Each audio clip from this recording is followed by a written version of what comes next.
Olá, tudo bem? Aqui é o Elmo e esse é o canal 3 Minutos com Jesus. E aqui nós estamos falando sobre o livro do Apocalipse, o livro das Bem-aventuranças, os livros das Esperanças. E aqui hoje o destaque nosso hoje aqui é o versículo 6 do capítulo 1. Estamos no começo ainda, hein? Só no começo. Diz assim o versículo 6, né? E nos fez reis e sacerdotes para Deus e seu Pai. A ele a glória e poder para todo sempre. Amém. O que significa essa passagem? E nos fez reis e sacerdotes para Deus e seu Pai. Então vamos lá, né? Reis e sacerdotes tem o objetivo de Deus, na verdade, era fazer de cada filho de Israel um sacerdote, conforme está lá em Êxodo 19:6. E evidentemente isso não pode ser cumprido devido à desobediência e carnalidade daquele povo, né, naquela época. Assim, o direito sacerdotal foi conferido a Arão e seus filhos e descendentes. Também isso a gente pode confirmar em Hebreus 5:4. Então, esse direito ele foi concedido à tribo de Levi. Das 12 tribos, então Levi foi escolhido para fazer o serviço sacerdotal. E em razão dessa tribo ter permanecido fiel ao Senhor, quanto ao culto idólatra diante do bezerro de ouro, Êxodo 32 conta bem essa passagem.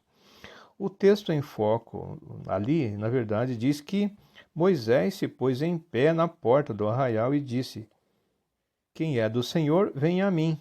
Então se ajuntaram ali a ele todos os filhos de Levi. Está no 32:26. Dentro da dispensação neotestamentária, cumpre-se o ideal de Deus quanto a esta promessa. Não adiantam obras e méritos humanos, e sim a livre graça divina que torna cada um de nós, né, remido um sacerdote. Está em 1 Pedro 2,6 e Apocalipse 1,6 e 26. Então, a 1 Pedro 1,6 diz assim: Pois isso está na Escritura: Eis que ponho em Sião uma pedra angular, eleita e preciosa, e quem nela crer não será envergonhado. Olha que maravilha ali, né? No tocante ao sacerdócio do crente, olha, devemos considerar os pontos seguintes. Vamos aqui desdobrar em alguns deles. Esse sacerdócio se verifica por direito de primogenitura. Quando nos tornamos filhos de Deus, naturalmente temos acesso a Deus Pai. E também, evidentemente, que nós sabemos que o Espírito Santo passa a habitar em nós. Até então, né, por conta do pecado, nós estamos condenados, né? Mas esse sacerdócio indica um acesso superior a Deus, conforme está em Hebreus 9:7. Então, o crente, na qualidade de sacerdote, oferece um sacrifício superior. Então, quando nós falamos de crente, é aquele que crê na pessoa de Jesus, que crê no seu sacrifício perfeito, né? Que crê em Jesus como seu Senhor e seu Salvador. Ele precisa ser o seu Salvador e também o seu Senhor, o Senhor da sua vida, né?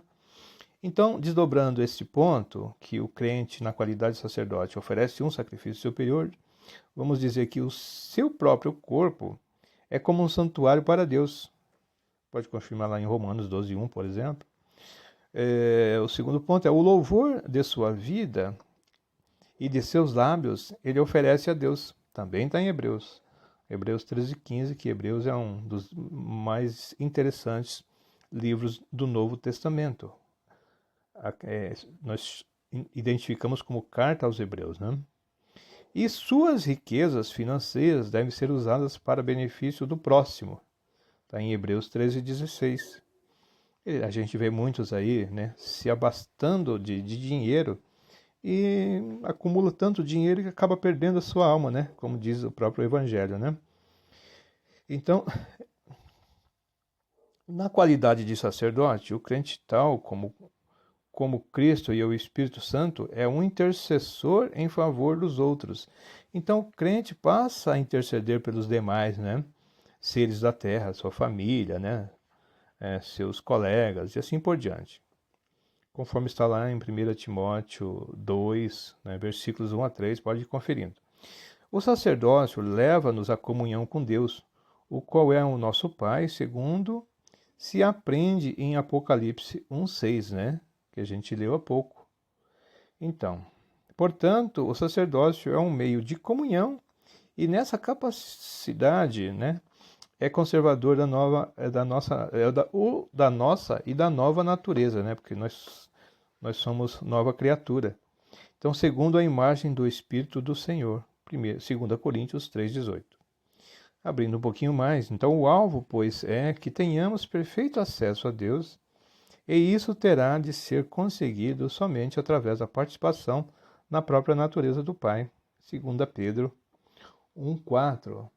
E essa passagem ela é interessante, nós vamos até ler aqui, né?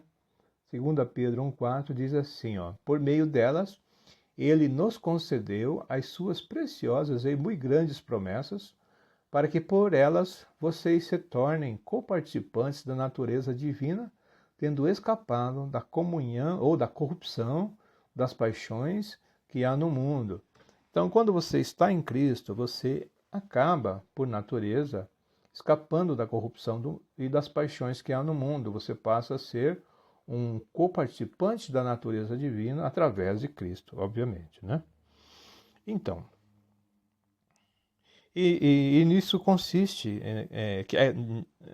a perfeição do crente até ele chegar perto da natureza de Jesus, né? Então, que define para nós como seremos aperfeiçoados.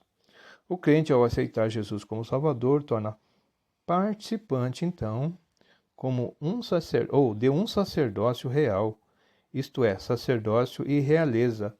Isso nós podemos fechar agora, conforme está em 2 Pedro 2,9, diz assim, vocês, porém, são geração eleita, sacerdócio real, nação santa, povo de propriedade exclusiva de Deus, a fim de proclamar as virtudes daquele que os chamou das trevas para a sua maravilhosa luz. O que eu estou fazendo aqui, por exemplo, né?